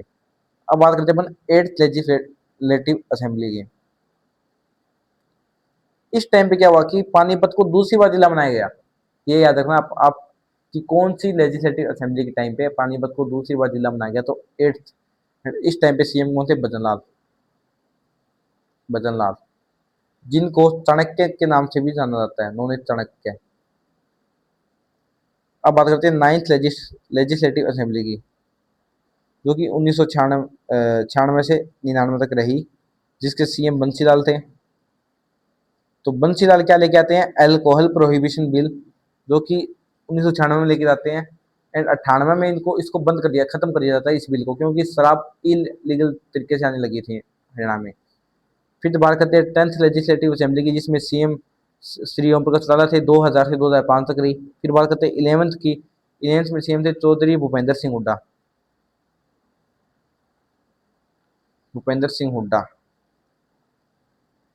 तो भूपेंद्र सिंह हुड्डा ने क्या किया? तमिल को सेकंड लैंग्वेज खत्म कर दिया गया, पंजाबी को बना दिया गया। फिर 12वीं में भी लगातार 2 बार रहे थे वो भूपेंद्र सिंह हुड्डा हरियाणा के सीएम। फिर बात करते हैं अपन 13th Lok Sabha sorry legislative assembly, जो कि 2014 से 19 थी। एंड 2014 में पहली बार हरियाणा में बीजेपी आती है। अभी तक बीजेपी का ही कार्यकाल है। अभी तक बीजेपी ही हरियाणा में सरकार है, बीजेपी की 2014 से। अब कुछ मिसलेनियस फैक्ट के बारे में बात कर लेते हैं। मिसलेनियस फैक्ट्स जो कि असेंबली से रिलेटेड है। तो पूछे पहली लेजिस्लेटिव असेंबली की स्पीकर कौन थी फर्स्ट, तो वो थी सन्नो देवी। सन्नो देवी जो कि पहली महिला स्पीकर थी पूरे भारत में, बनी है वो सन्नो देवी बनी है। फिर अगर बात करें पहली मेल स्पीकर के बारे में, फर्स्ट मेल स्पीकर, तो ये कौन बने, राव वीरेंद्र सिंह, जिनका सबसे छोटा टेन्योर है हरियाणा में स्पीकर के तौर पे, क्योंकि इन्होंने बाद में इलेक्शन लड़ा था पटौदी से इलेक्शन लड़के ये स्पीकर बनते हैं। एंड राव वीरेंद्र सिंह हरियाणा के सीएम भी रह चुके हैं, ठीक है। फिर अब अपन आगे बात करते हैं, लार्जेस्ट टेन्योर किसका रहा as a speaker.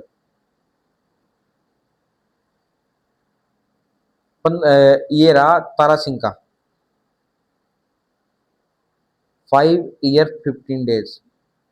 And maximum time speaker कौन बना अभी तक, मैक्सिमम टाइम, तो हरमोहिंदर सिंह, हरमोहिंदर सिंह चट्ठा, ये 3 बार हरियाणा के स्पीकर बन चुके हैं।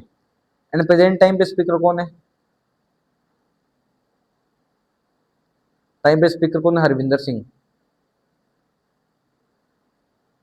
जो कि गरुंडा से चुनाव लड़ते हैं, हरविंदर सिंह कल्याण, हाँ। और डेप्यूटी स्पीकर कौन है, कृष्ण मिद्दा, जो कि जींद से एमएलए बनते हैं। एंड प्रोटम स्पीकर कौन थे, प्रोटम रघुवीर सिंह काद्यान, रघुवीर सिंह काद्यान, जो कि बेरी जज्जर से बनते हैं। अगर पूछ लिया जाए कि हरियाणा में फीमेल डेप्यूटी स्पीकर कौन रही है, फीमेल, तो 3 रही है, सन्नो देवी, दूसरी रही है लेखवती जैन जो कि 2 बार स्पीकर बनी थी, तीसरी रही है संतोष यादव। अब आपसे पूछ लिया जाए ऐसे व्यक्ति जो स्पीकर भी रह चुके बाद में सीएम बनते हैं, तो 2 ही व्यक्ति है, राव वीरेंद्र सिंह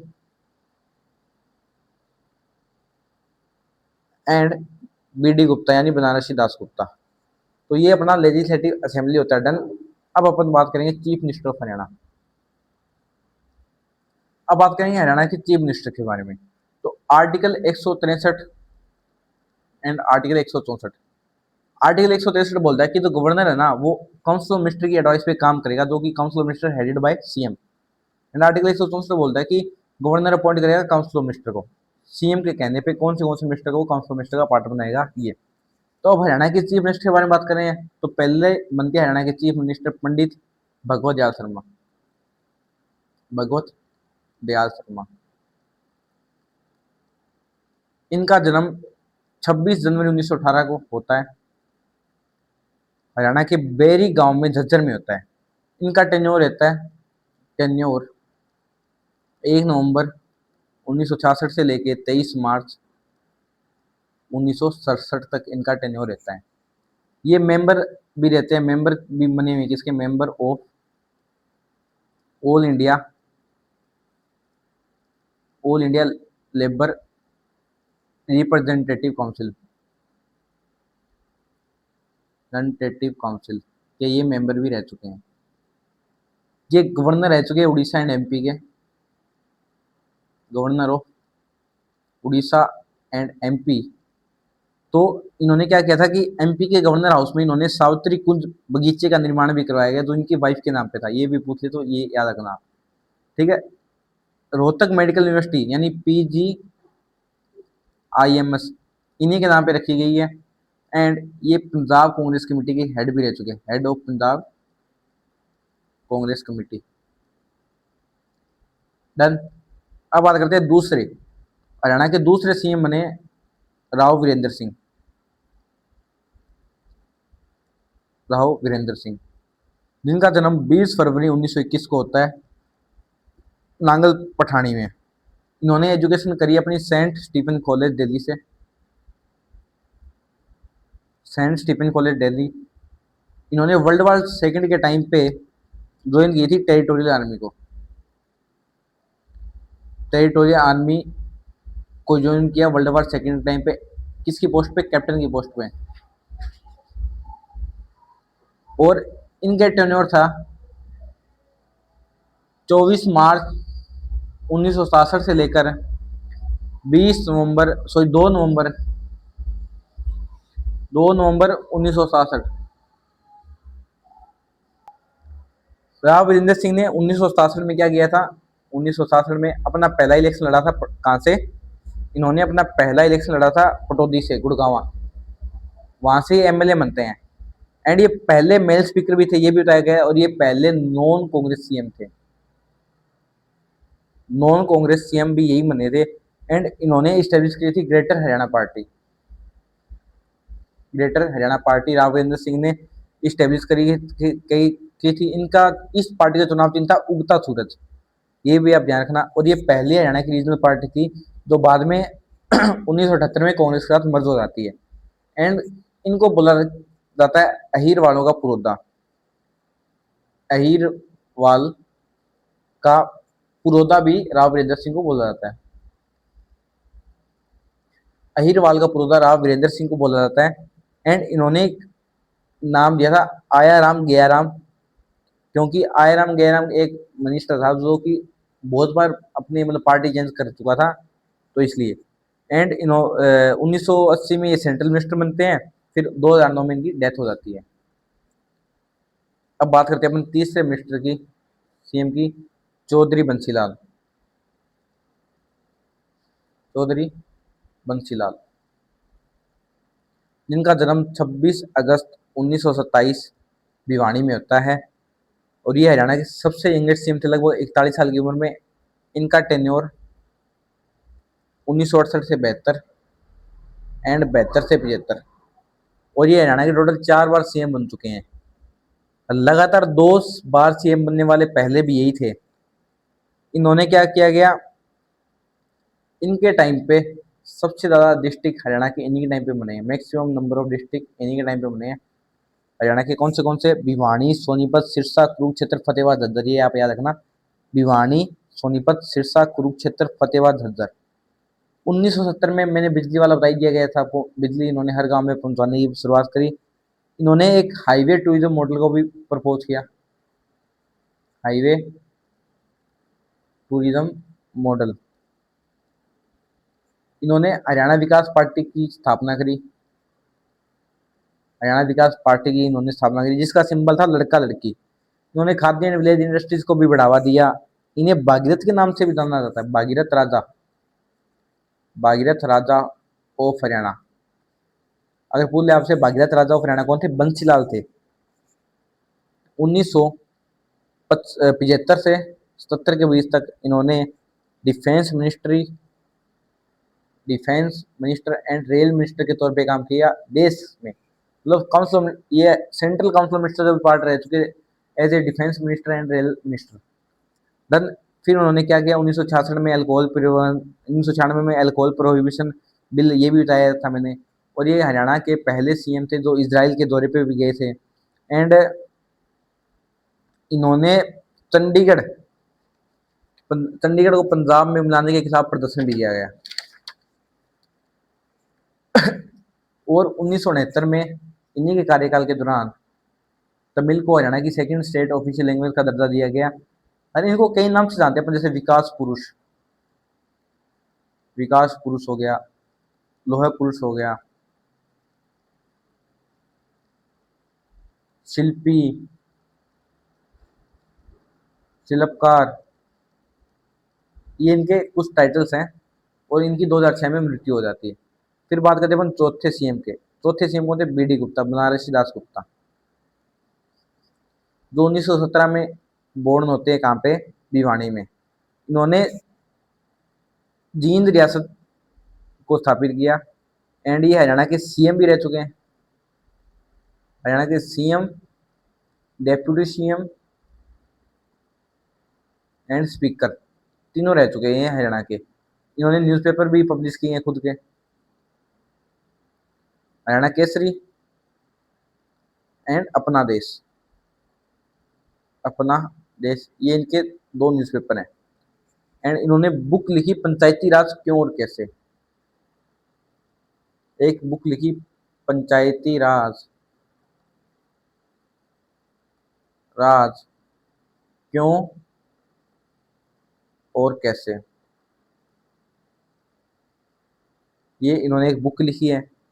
एंड ये ऑल इंडिया वेस्ट फेडरेशन के संस्थापक भी रह चुके हैं। अब बात करते हैं अपन नेक्स्ट सीएम की। सॉरी, नेक्स्ट सीएम है हरियाणा के चौधरी देवीलाल। चौधरी देवीलाल, जिनको ताऊ देवीलाल के नाम से भी जाना जाता है, इनको जननायक के नाम से भी जाना जाता है, जननायक। और इन्होंने स्लोगन दिया था, लोक राज लोक लाज से चलता है, इनका एक स्लोगन है, लोक राज लोक लाज से चलता है, से चलता है, इन्होंने ये स्लोगन दिया था। ये किंग मेकर का काम करते थे। जैसे इनको देश के प्रधानमंत्री बनाने की बात हुई तो उन्होंने अडवाणी को देश का प्रधानमंत्री बनाने के लिए बोला और खुद भारत के डेप्यूटी प्राइम मिनिस्टर बन गए थे। इनको टाऊ को टाइटल भी मिला गया है। इनका जन्म 1914 में होता, तेजाखेड़ा गांव के नाम गांव सिरसा में। ये गांधी जी से भी प्रभावित थे, फ्रीडम फाइटर भी थे, ये कई बार जेल भी गए हुए हैं। और ये हरियाणा संघर्ष कमेटी के भी वो कौन थे, फाउंडर थे। ये भी मैंने बताया था, प्रेसिडेंट रह चुके हैं हरियाणा संघर्ष कमेटी के। जो चीज मैं बता चुका हूँ वो रिपीट कर रहा हूँ, लिख नहीं रहा बार बार, ठीक है। ये हरियाणा के 2 बार सीएम रह चुके हैं, एक बार 1970 में और दूसरी बार 1987 में। सबसे अधिक उम्र में ये सीएम बनते हैं। एंड 2 बार ये डेप्यूटी प्राइम मिनिस्टर बन चुके हैं देश के, 1989 से 90 एंड 1990 से 91। जब 1989 से 90 बनते तो देश के बनते प्राइम मिनिस्टर वीपी सिंह होते उस टाइम पे। एंड 1990-91 बनते तब देश के प्राइम मिनिस्टर होते हैं चंद्रशेखर, चंद्रशेखर। हरियाणा में ओल्ड एज पेंशन इन्होंने स्टार्ट करी थी,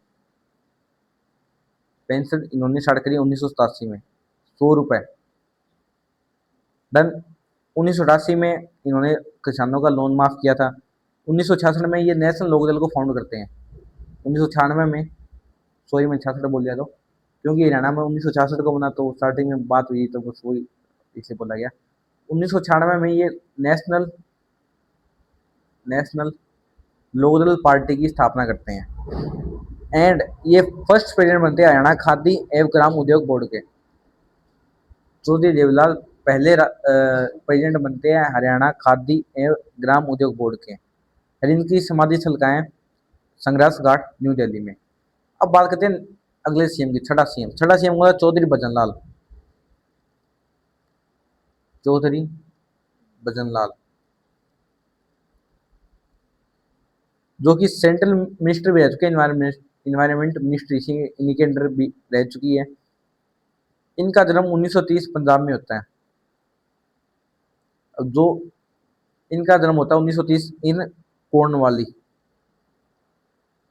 जो कि पंजाब का हिस्सा है और जो कि पाकिस्तान पंजाब का हिस्सा है, ठीक है। एंड इनको चाणक्य बोला जाता है, राजनीति का चाणक्य, राजनीति का चाणक्य भी इनको बोला जाता है। एंड इनका सबसे लंबे समय तक कंटिन्यू टेन्योर इन्हीं का रहा, भजनलाल का। इनको बिश्नोई समाज का सिरमौर भी बोला जाता है। एक मिनट, इनको सिरमौर बोला गया बिश्नोई समाज का, ये भी आप याद रखना। एंड इन्हीं के टाइम पे देश हरियाणा में पंचायती राज इम्प्लीमेंट हुआ था। एंड इन्होंने हरियाणा जनहित कांग्रेस पार्टी को फाउंड किया था, हरियाणा जनहित कांग्रेस पार्टी को इन्होंने ही इस्टेब्लिश किया था। अब बात करते हैं अपन नेक्स्ट सीएम की, चौधरी ओम प्रकाश चौटाला, ओम प्रकाश चौटाला, जो कि हरियाणा के 5 बार सीएम रह चुके हैं। इनका जन्म होता है 1935 में। इन्होंने हरियाणा के 5 बार शपथ ली थी सीएम बनने की। और इनका मिनिमम टेन्योर भी इन्हीं का है, लगभग 5 दिन का। और इन्होंने जेल में रहते हुए 10वीं बारहवीं की अपनी परीक्षा दी। फिर बात करते हैं 8वें सीएम की, 8th सीएम, जिनका नाम है मास्टर हुकुम सिंह फोगाट, हुकुम सिंह फोगाट, जिनका जन्म 1926 में होता है डानी फोगाट में। इनको गोपालक के नाम से भी जाना जाता है, गोपालक, क्योंकि इन्होंने अपने सीएम निवास में भी एक गऊ पाल रखी थी इसलिए। एंड ये हरियाणा के सीएम एंड डिप्टी सीएम दोनों रह चुके हैं। फिर 9वें सीएम आते हैं हरियाणा के चौधरी भूपेंद्र सिंह हुड्डा। भूपेंद्र सिंह हुड्डा ये हरियाणा के 9वें सीएम है, जिनका जन्म 1947 में होता है, 15 सितंबर 1947 रोहतक में। एंड ये हरियाणा के पहले सीएम ऐसे जो जिनका जन्म आजाद भारत में होता है। ये हरियाणा के 2 बार सीएम रह चुके हैं, 2005 से 14 तक। इन्होंने थर्मल पावर प्लांट इन्हीं के कार्यकाल में हरियाणा में लगा। एंड 2009 से 10 के बीच में इन्होंने क्या किया, पंजाबी को सेकंड ऑफिशियल लैंग्वेज बोला और तमिल को हटाया सेकंड ऑफिशियल लैंग्वेज है। अब 10वें मुख्यमंत्री की बात करें तो मनोहर लाल खट्टर। मनोहर लाल खट्टर ये हरियाणा के 10वें मुख्यमंत्री बने, जिनका जन्म 1954 निदाना रोहतक में होता है। ये पहले सीएम जो कि रिपब्लिक इंडिया में जन्म हुआ, रिपब्लिक इंडिया में जन्म हुआ इनका, ये पहले सीएम। रिपब्लिक मतलब 1950 में 26 जनवरी 1950 को जब देश में संविधान लागू हो जाता है तो देश रिपब्लिक बन जाता है। तो रिपब्लिक इंडिया में पहले सीएम है जिनका जन्म हुआ मनोहर लाल खट्टर। ये हरियाणा के 2 बार सीएम बन चुके और इन्होंने सीईटी को जन्म दिया। मतलब सीईटी का जन्मदाता कौन है, मनोहर लाल खट्टर। और अब ये क्या है, मेंबर ऑफ पार्लियामेंट अभी है। और 11वें सीएम कौन है हरियाणा के, नायब सैनी। तो ये तो पता ही है जो अभी हरियाणा के सीएम है। तो ये तो अपन ने पढ़ लिया हरियाणा के सीएम के बारे में। अब अपन ऐसे पर्सन के बारे में बात करें जिनका जन्म हरियाणा में हुआ पर वो अलग राज्य यूटी के सीएम रह चुके हैं। तो सबसे पहले बात करते हैं सुषमा स्वराज की। सुषमा स्वराज जिनका जन्म 1952 में होता है, 14 फरवरी 1952। ये लेखिका भी रह चुकी, लेखिका भी है, ये लेखिका भी थी मतलब। एंड इनके फादर थे आरएसएस के मेंबर। ये 7 बार एमपी और 3 बार एमएलए बन चुकी है। ये दूसरी वुमेन थी जो देश की विदेश मंत्री भी रह चुकी है, यानी फॉरेन मिनिस्टर। ये दूसरी महिला थी जो देश की फॉरेन मिनिस्टर रह चुकी है। पहली कौन थी, इंदिरा गांधी। 1970 में ये अम्बाला कैंट से एमएलए बनती है। एंड ये 5वीं मुख्यमंत्री थी दिल्ली की, 5th सीएम थी दिल्ली की, 1998 में बनती है। जो अम्बाला में बस स्टैंड है ना वो इन्हीं के नाम पर है। और Haryana government also gave a Sushma Swaraj award. Haryana government क्या देती है, एक सुषमा स्वराज अवार्ड भी देती है, सुषमा स्वराज अवार्ड, जिसका प्राइस 5 लाख रुपए है, हरियाणा सरकार देती है। दूसरे अरविंद केजरीवाल, इनको कौन नहीं जानता, केजरीवाल जिनका भिवानी में जन्म होता है। ये 2013 में दिल्ली के सीएम बनते हैं। और यही आम आदमी पार्टी का संस्थापक यही है, आम आदमी पार्टी के, जो कि एक नेशनल पार्टी बन चुकी है अभी। एंड इन्होंने Ramon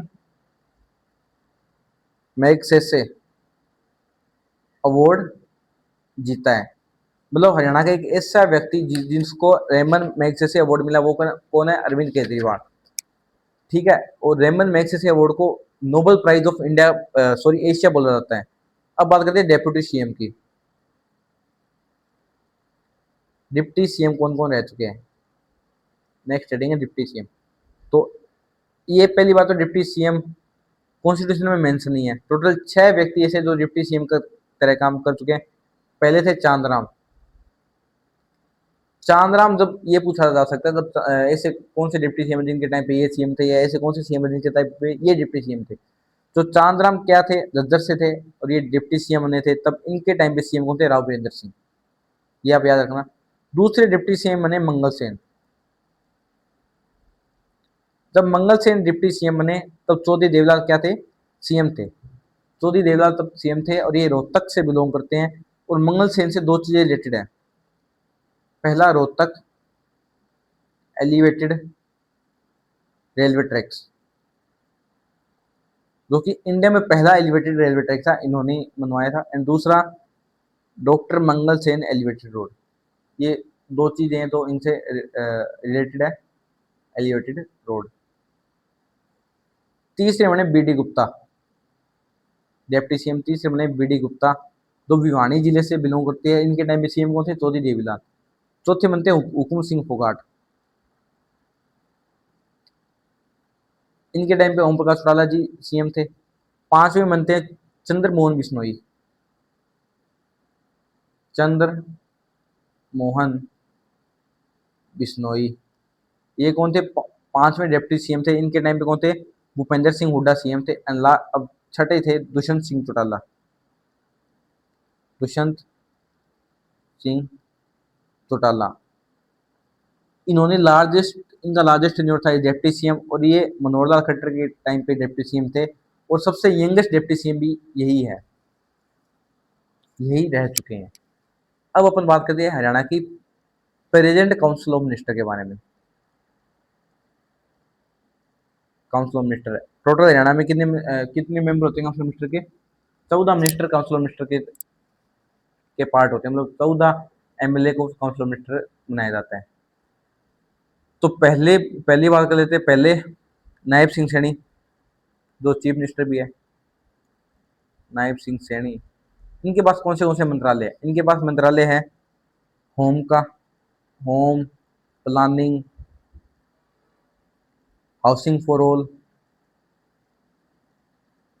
housing for all, finance, CID investigation department है, criminal CID, administration of justice, taxation. तो मैं क्या करता हूँ, कौन से काउंसिल मिनिस्टर में 14 मिनिस्टर उनके नाम बता देता हूँ और डिपार्टमेंट के नाम बता देता हूँ। तो आप एक बार चेक कर लेना खुद भी। दूसरे हैं अपने अनिल विज, जिनको गब्बर के नाम से भी जाना जाता है। इनके बाद डिपार्टमेंट कौन से हैं? Energy, labour, transport, energy, labour, transport, ये इनके डिपार्टमेंट है। तीसरे अपने काउंसिल मिनिस्टर के कृष्णलाल पंवर, कृष्णलाल पंवर। इनके बाद डिपार्टमेंट कौन से हैं? पंचायती का, माइंस एंड जियोलॉजी का। चौथे अपने हैं राव नरबीर सिंह, राव नरबीर सिंह। इनके पास डिपार्टमेंट है इंडस्ट्री का, फॉरेन कोऑपरेशन का, इन्वायरमेंट का, फॉरेस्ट का, वाइल्ड लाइफ का। पांचवें हैं अपने महिपाल डांडा, महिपाल डांडा। इनके पास school education, higher education, parliamentary affair, archives का डिपार्टमेंट है इनके पास। छठे हैं अपने विपुल गोयल, विपुल गोयल। इनके पास रेवेन्यू का, डिजास्टर मैनेजमेंट का, अर्बन बॉडीज का, सिविल एविएशन का, इन्हीं के पास डिपार्टमेंट है। सातवें हैं अपने अरविंद कुमार शर्मा, अरविंद कुमार शर्मा। इनके पास डिपार्टमेंट है जेल का, इलेक्शन का, कोऑपरेशन का, हेरिटेज एंड टूरिज्म का। सात हो गए। आठवें हैं अपने श्याम सिंह राणा, श्याम सिंह राणा। इनके पास एग्रीकल्चर का, फार्मर वेलफेयर का, फिशरीज का, एनिमल हस्बेंड्री का, डेयरी का डिपार्टमेंट है। नौवें है अपने रणवीर गंगवा, रणवीर गंगवा। इनके बाद डिपार्टमेंट है पब्लिक हेल्थ इंजीनियरिंग का, पब्लिक वर्क्स का। 10वां है कृष्ण कुमार बेदी, कुमार बेदी।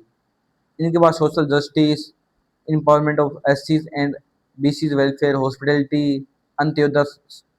इन्हीं के पास 11वें है अपने Shruti Chaudhary, Shruti Chaudhary, women and child development, irrigation and water resources. 12वें अपने आरती सिंह राव। इनके पास health, AYUSH, medical education and research का डिपार्टमेंट है। 13वें अपने राजेश नागर, जो कि क्या है मिनिस्टर ऑफ स्टेट है। एंड 14वें अपने गौरव गौतम, ये भी मिनिस्टर ऑफ स्टेट है। ये दोनों क्या है? Minister of state. अब ये बताने लगे टाइम लग जाएगा, जब अपन काउंसिल मिनिस्टर पढ़ेंगे तब उसमें 3 ministry, minister, cabinet minister, minister of state, independent minister, तब ये पढ़ेंगे। तो जो राजेश नागर है ना, इनके पास कौन से डिपार्टमेंट है?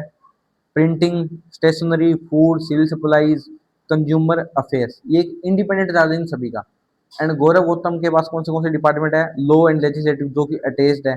स्पोर्ट्स का इंडिपेंडेंट है इनके पास charge. And youth empowerment and entrepreneurship, इनका भी इंडिपेंडेंट चार्ज है इनके पास। एक मिनट। अब पॉलिटी का अपना लास्ट टॉपिक रहा है हाई कोर्ट। तो हरियाणा पंजाब हाई कोर्ट, पहले हम 200 आर्टिकल 214 में बोला गया है कि हाई कोर्ट होना चाहिए, ये सभी राज्यों में हाई कोर्ट होना चाहिए। आर्टिकल 124 में सुप्रीम कोर्ट की बात हुई है, और आर्टिकल 231 में क्या बोला गया है कि पार्लियामेंट के पास पावर है कि कॉमन हाई कोर्ट भी वो बना सकती है। अब अपन हरियाणा पंजाब के बारे में बात करें, हरियाणा जी के बारे में पढ़ रहे हैं, तो अपन हरियाणा पंजाब के बारे में बात करेंगे क्योंकि दोनों का हाई कोर्ट एक ही है। तो Haryana and Punjab high court को गवर्नमेंट ऑफ इंडिया एक्ट 1915 के तहत बनाया गया। इसके तहत ये बात हुई थी, पर ये बनता है 20 मार्च 1919 को। पहले हरियाणा पंजाब हाई कोर्ट होता था लाहौर में। लाहौर हाई कोर्ट के नाम से लाहौर में था, इसलिए लाहौर हाई कोर्ट के नाम से भी बोला जाता था। एंड इसका वैसे नाम था judicature high court of judicature, judicature at Lahore. Done. अगर मैं पूछूं आपसे, जो पहले चीफ जस्टिस है ना, वो थे sir Shadilal. Sir Shadilal sir की उपाधि इनको किसने दी, अंग्रेजों ने दी, ब्रिटिशर्स ने सर का टाइटल दिया, जो कि पहले इंडियन चीफ जस्टिस थे सर शादीलाल। एंड याद रखना, भगत सिंह के खिलाफ इन्होंने गवाही दी थी। अगर पूछे भगत सिंह के खिलाफ गवाही देने वाले दो चीफ जस्टिस कौन थे, एक तो सर शादीलाल एंड दूसरे थे शोभा सिंह। फिर क्या होता है, 15 अगस्त 1947 को देश आज़ाद हो जाता है, तो लाहौर हाईकोर्ट को शिमला में शिफ्ट कर देते हैं, एट शिमला। तब इनके चीफ जस्टिस थे अब्दुल राशिद। जब लाहौर हाईकोर्ट को शिमला में शिफ्ट करते हैं, तब लाहौर हाईकोर्ट के चीफ जस्टिस थे अब्दुल राशिद। ठीक है, अब्दुल राशिद थे। एंड स्वतंत्र भारत के पहले चीफ जस्टिस कौन थे, स्वतंत्र भारत के, वो थे जस्टिस रामलाल। रामलाल पहले चीफ जस्टिस बने थे जो स्वतंत्र भारत में थे। एंड 26 जनवरी 1950 को कौन था रिपब्लिक भारत में चीफ जस्टिस कौन था, एरिक बेस्टन। एरिक बेस्टन।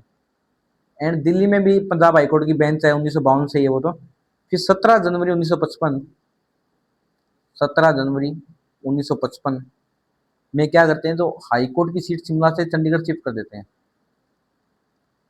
चंडीगढ़ कर देते हैं। एंड 1 नवंबर 1966 को पंजाब एंड हरियाणा हाईकोर्ट के चीफ जस्टिस कौन थे, मैं पहले ही बता चुका हूँ, जस्टिस मेहर सिंह। जस्टिस मेहर सिंह। अब प्रेजेंट में कौन है हरियाणा पंजाब के चीफ जस्टिस, शील नागू। शील नागू प्रेजेंट में हरियाणा पंजाब के चीफ जस्टिस है। एंड पूछे सबसे लंबा कार्यकाल किसका रहा है, तो अमरनाथ भंडारी का। अमरनाथ भंडारी सबसे लंबे टेन्योर तक चीफ जस्टिस है, लगभग 7 साल के लिए, 7 ईयर के लिए। एंड स्मॉलेस्ट पूछे तो देवी सिंह तेवतिया। देवी सिंह तेवतिया, ये स्मॉलेस्ट थे जिनका टेन्योर। 3 ऐसे जज थे जिन्होंने अपना रेजिग्नेशन दिया था, कौन कौन थे, डोनाल्ड फाल्सो पहला, दूसरा था अपना आर एस नरूला, तीसरा था अपना Jatendra Jatendra Veer Singh, Veer Gupta sorry. And R S Narula and S S Sandhawalia, दो नाम बता रहा हूँ आपको, एक नेक्स्ट पेज पे चलते हैं। आर एस नरूला प्लस में एस एस सांधवालिया, ये दो ऐसे बंदे थे, दो चीफ जस्टिस भी रह चुके, गवर्नर भी रह चुके हरियाणा के।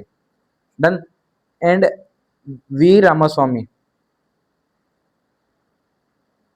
रामास्वामी के खिलाफ इम्पीचमेंट प्रोसेस स्टार्ट हुआ था पर कंप्लीट नहीं हुआ था।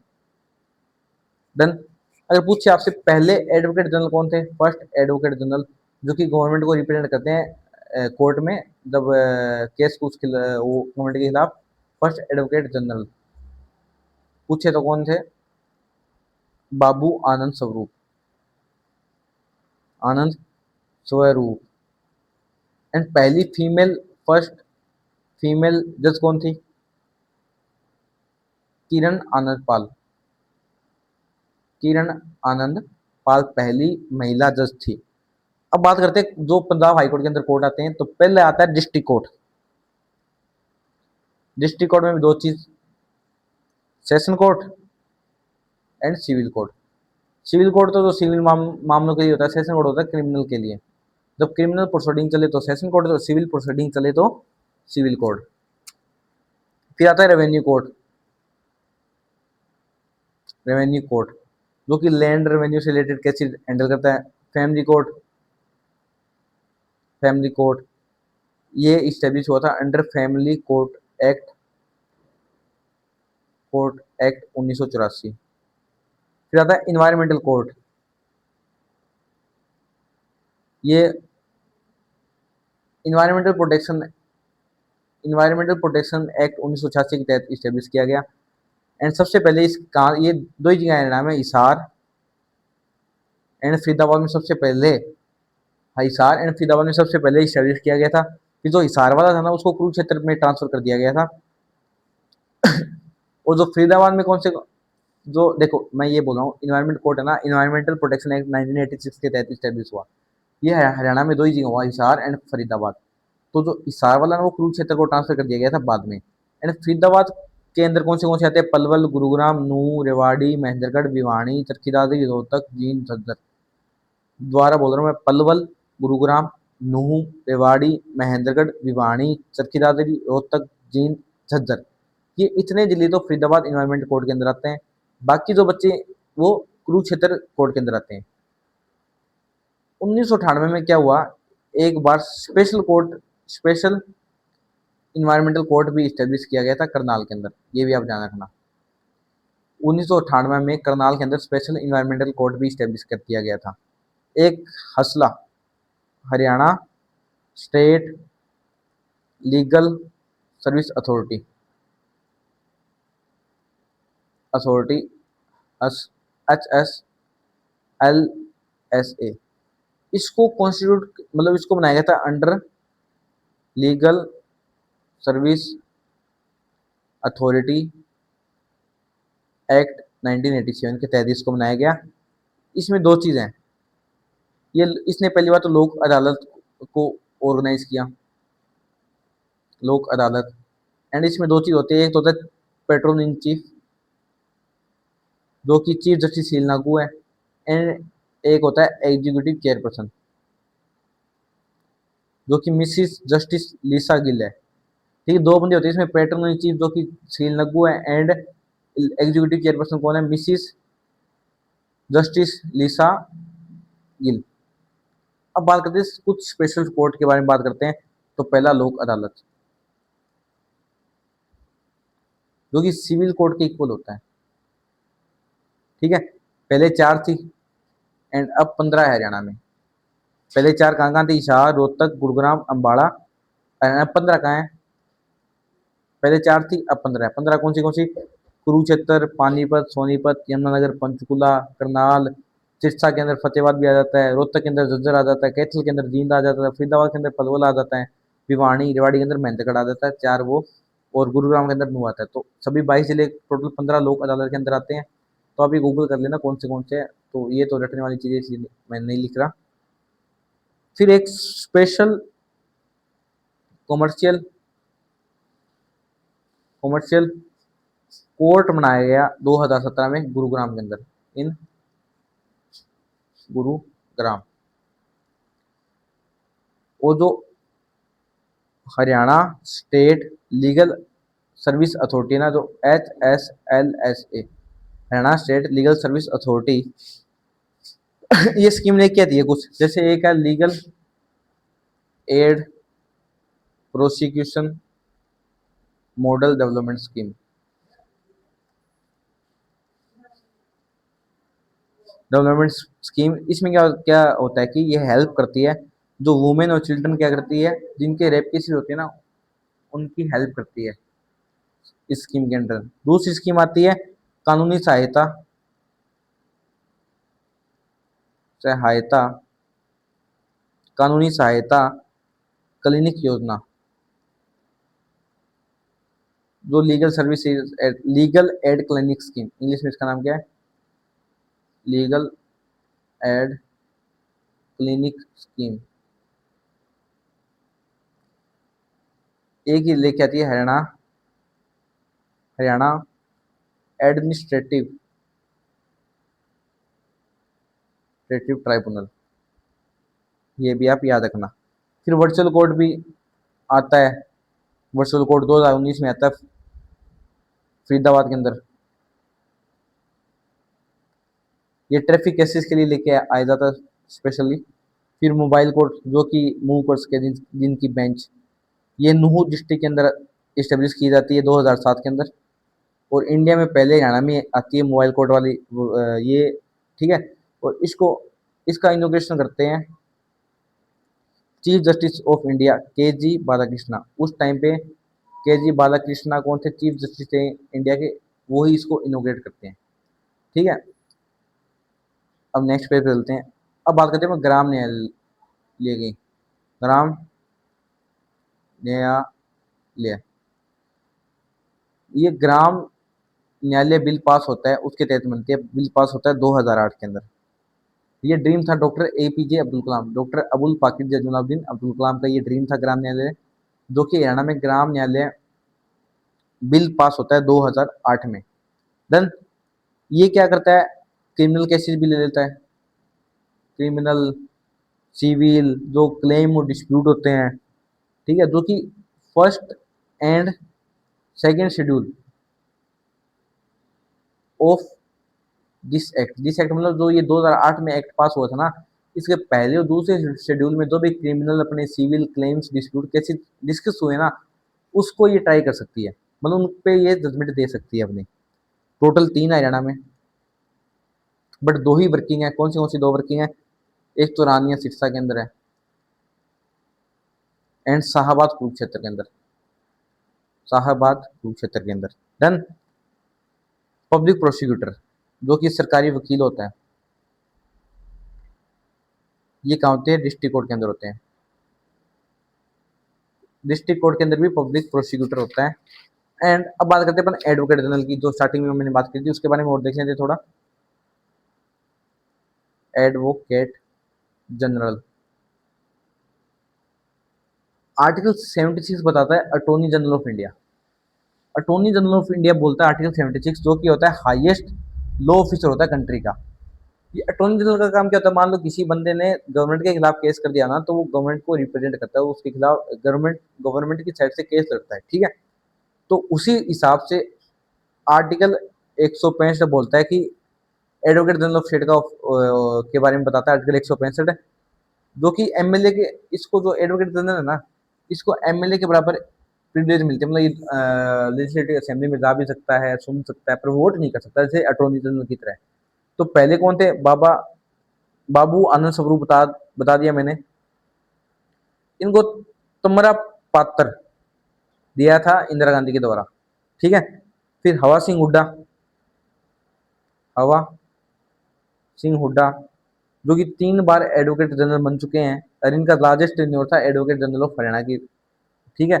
एंड करंटली कौन है एडवोकेट जनरल, परविंदर परविंदर सिंह चौहान। परविंदर सिंह चौहान हरियाणा के current advocate general of state हैं। And Ritu Bihari temporary chief justice बन चुकी है हरियाणा की। और हरियाणा की पहली महिला वकील कौन थी, चंद्रावती, चंद्रावती। तो दोस्तों आज अपन ने हरियाणा का गठन किया, हरियाणा का गठन एंड हरियाणा की पॉलिटी कंप्लीट। तो मैंने बोला था कि 24 तारीख तक अपन क्लास नहीं हरियाणा की, जिसमें अपन सभी हरियाणा के जो भी जीके तुके हैं वो सारी करेंगे, और ये रिवीजन की तरह ही है, मतलब जिसने ना पढ़ा उसके लिए भी हेल्पफुल है, जिसने पढ़ रखा उसके लिए तो रिवाइज होगा। एंड जिन्होंने कुछ नहीं पढ़ा हरियाणा का, जो अदर स्टेट के हैं, जिनका जीएस अच्छा, जैसे history, geography, political science, economy, तो वो पढ़ सकते हैं, उनको हेल्प रहेगी। एंड आज अपन इतना ही पढ़ेंगे, कल की क्लास में अपन हरियाणा की ज्योग्राफी पूरी कर देंगे। ऐसे ऐसे करके 5-6 क्लासेस में अपना हरियाणा कंप्लीट हो जाएगा। तो चलिए दोस्तों, तब तक जय हिंद। और यूपीएससी सीडीएस की एंड एनडीए की ऑफिशियल आंसर की आ गई है, हम बस रिजल्ट का वेट करें, फिर वापस अपन ने वैसे क्लासेस स्टार्ट कर दी सीडीएस एनडीए के लिए, जैसे एनसीईआरटी सीरीज लेके आ रहे हैं इस बार हम, तो वो चल रही है। तो अभी ज्योग्राफी की क्लास आई है। मैं अभी 24 तारीख तक आपको क्या कराऊंगा, हरियाणा जी अच्छे के लिए हरियाणा जी के कराऊंगा। फिर अपन बायोलॉजी वगैरह पढ़ेंगे, और मेरा साथी है दो ज्योग्राफी करा रहा है। इंग्लिश की क्लास भी जल्द आने वाली है। तो तब तक जो हरियाणा सिविल सर्विस के एस्पिरेंट है वो अच्छे की भाई तैयारी करो। फिर अपन मई से प्रॉपर मई से जो सीडीएस सेकंड होगा और एनडीए सेकंड होगा 2026 में, उसके लिए प्रिपरेशन करेंगे। ग्रामर कोई और पढ़ेगा आपको, वो क्या मैं ही करा दूंगा। ठीक है, तो चलिए दोस्तों, तब तक जय हिंद। आप अपना पढ़ाई करिए अच्छे से।